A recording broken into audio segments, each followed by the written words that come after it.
دیکھو کوہ ہمالیہ کتنا بڑا ہے، کشمیر سے راجکماری تک جلا گیا ہے، ہندوستان کے اس کونے سے اس کونے تک گیا، اتنا لمبا کوہ ہمالیہ، اس کے ہر حصے کے نام الگ الگ ہیں۔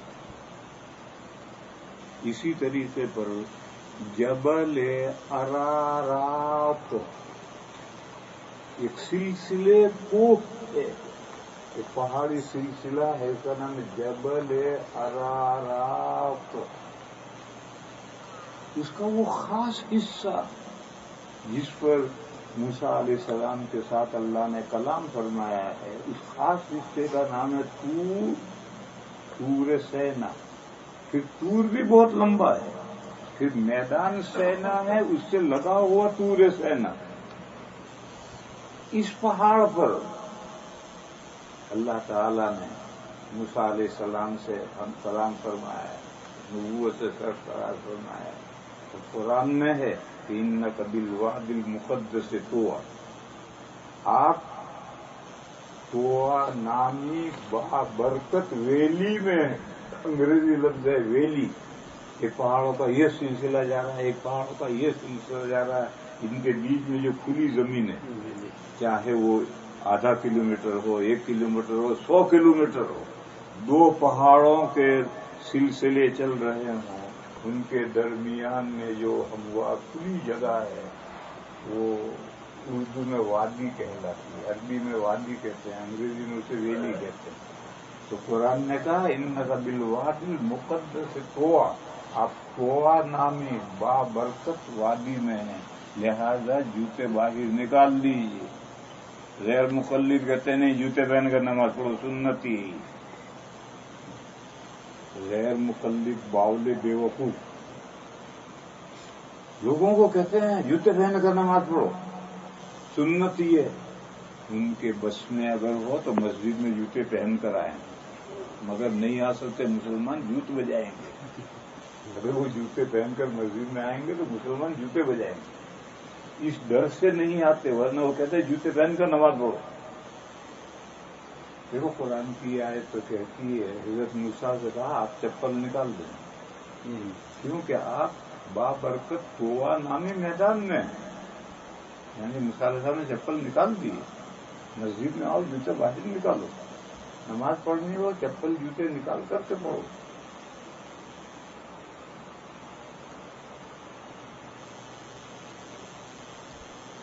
اور یہ تو وادی وہی تو ہے طور سینا پر، لہذا دنیا کے تمام پہاڑوں میں اس پہاڑ کی خاص اہمیت ہے۔ یہ ایگزامپل جو 4 ایگزامپل ہیں، ڈرائی فروٹ میں انجیر، تلہنوں میں زیتون، پہاڑوں میں طور سینا۔ اب اس پہاڑ میں کیا سرخاب کا پر لگ رہا ہے، ضروری نہیں ہے کہ ہم اسے جانیں، ضروری نہیں ہے کہ ہم اسے جانیں۔ جیسے ہم نماز پڑھتے ہیں کعبہ کی طرف منہ کرتے ہیں، کیوں؟ کعبہ کی پوجا کرتے ہیں؟ توبہ توبہ توبہ۔ کعبہ کو تو اہل نظر قبلہ نما کہتے ہیں۔ قبلہ نما آلہ ہوتا ہے، نہیں رکھتے یوں دیکھتے ہیں، تو یہ تھوڑی کعبہ ہے، یہ بتاتے ہیں کہ یہ آلہ جو ہے یہ قبلہ دکھائے گا، اس نے دکھایا یوں، اب ہم نماز یوں پڑھیں گے، یہ اس نے قبلہ نما نے دکھایا۔ یہ جو کعبہ شریف مکہ میں کھڑا ہے وہ تو ہمیں اپنا معبود دکھاتا ہے کہ تمہارا معبود اللہ ہے، اس کی نماز پڑھو۔ اور وہ جو کعبہ بنا ہوا ہے وہ تو قبلہ نما ہے، قبلہ دکھلانے والا ہے۔ کعبہ کو اہل نظر قبلہ نما کہتے ہیں، وہ قبلہ نہیں ہے، قبلہ نما ہے۔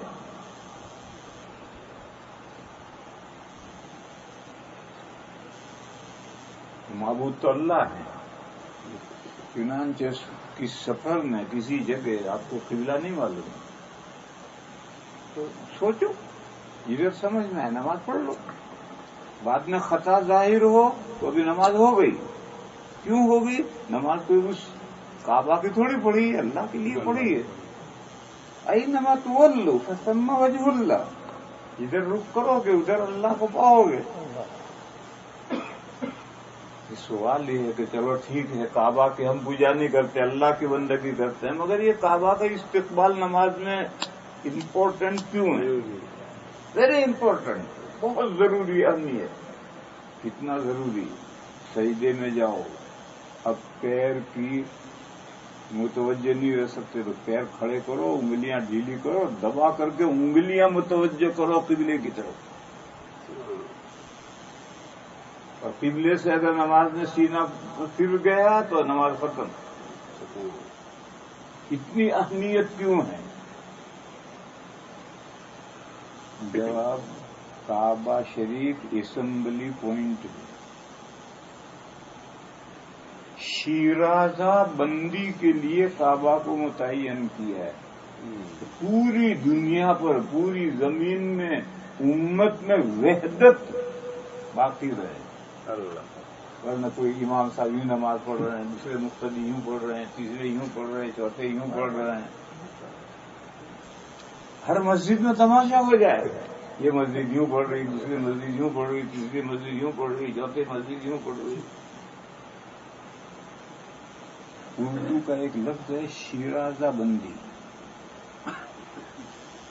ایک کتاب ہوتی ہے نا، اس کے 16 صفحے کے پڑھنے الگ ہوتے ہیں، ان کو سی کر کے سب کو جوڑا جاتا ہے، اور یہ شیرازہ ہے۔ اس شیرازے کے ساتھ ہر 16 صفحے کو باندھ دیا ہے، اس کو شیرازہ بندی کہتے ہیں، تو پوری امت کو باندھ دیا۔ امریکہ کے ایسٹ تک سب نماز پڑھو ادھر منہ کر کے، ایسٹ تک میں نے غلط کہا، اس سے میں تو ہم بیٹھے ہیں، امریکہ کے ویسٹ تک، کیلیفورنیا اور اس سے آگے سمندر لگے وہاں تک کے مسلمان سب نماز پڑھیں گے ایسٹ کی طرف منہ کر کے۔ پھر پیسیفک آیا، پیسیفک میں ڈیڈ لائن ہے، پھر اس سے آگے 13 گھنٹے کی فلائٹ ہے، اس کے بعد چائنا شروع ہوتا ہے۔ چائنا شروع ہو گیا، اب ویسٹ کی طرف منہ کر کے نماز پڑھو، یہاں سے ایسٹ کی طرف منہ کر کے نماز پڑھو، وہاں سے ویسٹ کی طرف نماز منہ کرو۔ اب پوری دنیا ایک نظام میں جکڑ گئی، جیسے اسمبلی پوائنٹ ہوتا ہے، کارخانے میں آگ لگی تو ایک اسمبلی پوائنٹ متعین کیا ہے کہ ہر ایک کو بھاگ کر یہاں آنا ہے، تاکہ آگ بجھانے والا عملہ آئے تو دیکھے کہ سب ہیں یا کہیں دبا ہے کوئی، تو ڈھونڈے۔ تو جمع ہونے کا مرکز اسمبلی پوائنٹ، جمع ہونے کی جگہ جیسے متعین کرتے ہیں، تو یہ پوری دنیا کی ملت اسلامیہ کے لیے اسمبلی پوائنٹ ہے کعبہ۔ شیرازہ بندی ہے، سب 16 صفحے یہاں باندھ دیے اس طرح۔ اب امت میں وحدت پیدا ہو گئی، کوئی اختلاف امت میں نہیں رہا۔ بات سمجھ میں آ گئی؟ لیکن پھر سوال یہ ہے کہ اسمبلی پوائنٹ تو کوئی بھی چیز ہو سکتی ہے، مکہ میں کعبہ ہی کو اسمبلی پوائنٹ کیوں بنایا؟ زمین پر کہیں بھی کوئی بھی چیز بن لو، کعبہ مکے میں کعبہ ہی کو اسمبلی پوائنٹ کیوں بنایا ہے؟ اس کا جواب قرآن نے دیا ہے۔ قرآن نے کہا ان اول بیت وضع للناس للذی ببکۃ مبارکا وہدی للعالمین فیہ آیات بینات مقام ابراہیم۔ قرآن نے جواب یہ دیا کہ انسانوں کے لیے عبادت اور بندگی کرنے کے لیے جو سب سے پہلا اللہ کا گھر بنایا گیا ہے وہ یہ گھر بنایا گیا، پرائیورٹی حاصل ہے اللہ کی مسجدوں میں، اس کو پرائیورٹی حاصل ہے، تقدیم حاصل ہے، اہمیت حاصل ہے انسانوں کے لیے۔ انسانوں سے پہلے کیا حال تھا معلوم نہیں ہے،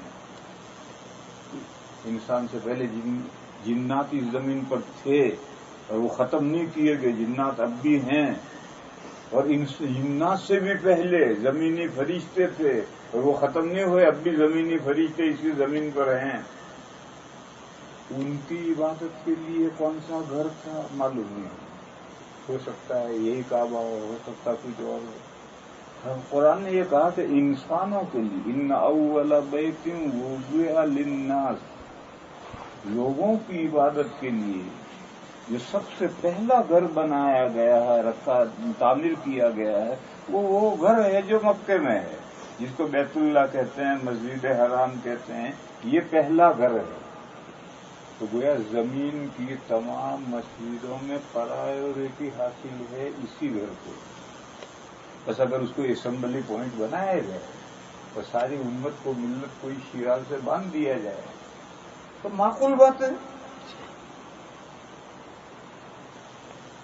معقول بات ہے۔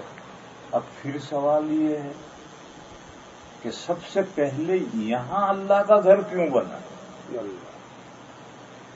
اللہ کی عبادت کے لیے سب سے پہلے یہاں اللہ کا گھر کیوں بنا؟ اللہ کا گھر زمین پر سب سے پہلا گھر لوگوں کی عبادت کے لیے زمین پر کہیں بھی بن سکتا تھا، خاص مکے میں اس جگہ میں اللہ کا پہلا گھر عبادت کے لیے کیوں بنا؟ اس کی وجہ قرآن میں نہیں، اس کی وجہ حضرت نانوتوی قدس سرہ نے اپنی کتاب قبلہ نما میں بیان کی۔ حضرت نانوتوی کی ایک کتاب ہے 400 صفحے کی کہ قبلہ نما۔ دیانند سرسوتی نے اعتراض کیا تھا کہ ہندو مورتی پوجا، مسلمان بھی مورتی پوجا، ہندوؤں کی مورتی ان کے سامنے ہے، مسلمانوں کی مورتی مکے میں ہے، وہاں کعبہ پتھروں کا چنا ہوا ہے، اس کعبہ کو پوجتے ہیں۔ یہ دیانند سرسوتی نے اعتراضات کیے تھے، تو حضرت نانوتوی نے کتاب لکھ کر اس کا جواب دیا ہے کہ کعبہ معبود نہیں ہے، ہم کعبہ کی عبادت نہیں کرتے، یہی کعبہ کے پتھر اگر پرانا کعبہ ہو جائے توڑ کر کہیں ڈال دیے جائیں تو کوئی فضیلت نہیں، کوئی فضیلت نہیں، کہ پھر وہاں منہ کر کے نماز نہیں پڑھ سکتے، نماز تو یہیں پڑھنی ہے، بغیر پتھر اور بغیر عمارت کے ادھر ہی منہ کر کے نماز پڑھنی۔ حضرت نانوتوی نے جواب دیا کہ ہم کعبہ کی عبادت نہیں کرتے، یہ تو قبلہ نہیں ہے، قبلہ نما ہے، یہ ہمیں قبلہ دکھاتا ہے، اللہ کی طرف اشارہ کرتا ہے، انڈیکیٹر ہے، مشیر ہے۔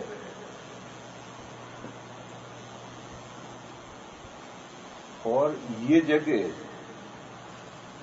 تجلیات ربانیہ کے مرکوز ہونے کی جگہ ہے، تجلیات ربانیہ کے مرکوز ہونے کی، گڑنے کی یہ جگہ ہے، یہاں اللہ کی تجلیات گڑی ہیں آ کر۔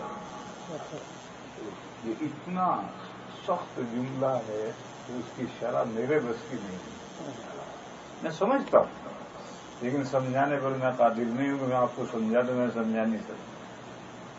تجلیات ربانیہ، اللہ کی تجلیات، ان کے گڑنے کی جگہ ہے، یہاں اللہ کی تجلیات گڑی ہیں۔ سیدھے سارے الفاظ میں یہ کہہ لو، جب کسی چیز کی طرف توجہ ہوگی تو توجہ خاص بھی ہوگی، عام بھی ہوگی۔ دیکھو میں دیکھ رہا ہوں، سب کو دیکھ رہا ہوں، اور وہ پگڑی والے جو چچا ہیں ان کو خاص طور پر دیکھ رہا ہوں۔ نیک بندہ ہے، میں سب کو دیکھ رہا ہے، میں یوں دیکھ رہا اور سب مجھے نظر آ رہے، مگر خاص طور پر میری نظر گڑی ہوئی اس بندے پر۔ نظر گڑنے کا مطلب سمجھا رہا ہوں۔ اللہ کی عنایتیں، اللہ کی مہربانیاں، اللہ کی رحمتیں کائنات کی طرف پوری کائنات پر ہے، وہ کائنات کا کوئی ذرہ اللہ کی رحمت سے محروم نہیں ہے، اگر محروم ہو جائے تو اس کا وجود ہی باقی نہیں رہے۔ تو اللہ کی عنایتیں تو ساری کائنات کی طرف ہے، لیکن کسی خاص جگہ وہ مرکوز ہو جائیں، گڑ جائیں، جیسے میں نے کہا میں سب کو دیکھ رہا ہوں مگر میری نظر گڑی ہوئی چچا پر ہے۔ اسی طرح سے جہاں کعبہ شریف ہے یہ تجلیات ربانیہ کے گڑنے کی جگہ ہے، مرکوز ہونے کی جگہ ہے، یعنی خاص تجلیات کا نزول اس جگہ. اب میں سمجھتا ہوں تھوڑا بہت آپ لوگ سمجھ گئے ہیں. اس وجہ سے اللہ کی عبادت کے لیے پہلا گھر وہاں بنا. دیکھو یہاں رک کر ایک مسئلہ سنو. کبھی اللہ کا گھر پہلے بنتا ہے، تجلیات رحمتیں بعد میں نازل ہوتی ہیں، اور کبھی اللہ کی رحمتیں پہلے نازل ہوتی ہیں، اللہ کا گھر بعد میں بنتا ہے. یہ دنیا میں جتنی مسجدیں بن رہی ہیں، یہ پہلے کہیں تو پب ہوتا ہے، کہیں کلب ہوتا ہے، کہیں یہ ہوتا ہے، کہیں وہ ہوتا ہے. پھر مسلمان خریدتے ہیں، مسجدیں بناتے ہیں. پھر وہاں جب اللہ کی عبادتیں شروع ہوتی ہیں، شروع ہوتے ہوتے ہوتے ہوتے وہ بابرکت جگہ بن جاتی ہے. اور کسی نے کہا ہے، حدیث نہیں ہے، کسی نے کہا ہے کہ ہمیں زمین پر سے جس طرح سے تارے نظر آتے ہیں، اگر آپ آسمان پر چلے جائیں تو یہ مسجدیں آپ کو تاروں کی طرح چمکتی نظر آئیں. یہ جو مسجدوں کی اہمیت پیدا ہوئی ہے پہلے سے نہیں تھی. اس اسٹریٹ میں اس جگہ کی یہ اہمیت پہلے نہیں تھی. یہ خریدا، اسے بنایا، یہاں عبادتیں شروع ہوئی، ایک لمبا عرصہ عبادتیں ہوتی رہی تو اس میں برکت آئی. ایسا تو عام طور پر ہوتا ہے. اور ایسا کہ پہلے سے وہ بابرکت جگہ ہے، وہاں گھر بنا ہے. اس کی مثال یہ ہے، وہاں بیت اللہ بننے سے پہلے وہ جگہ عنایت ربانیہ کی مکہ مرکز تھی. وہاں عنایت ربانیہ گڑی ہوئی تھی. وہاں عنایت اللہ کی مہربانیاں خاص طور پر اس جگہ کی طرف متوجہ، وہاں گھر بنا دی. اب اللہ کی بندگی کرو، اس تجلیات کی بندگی کرو جو وہاں گڑی ہوئی ہے. اور یہ گھر تو ایک رمز ہے، اشارہ ہے.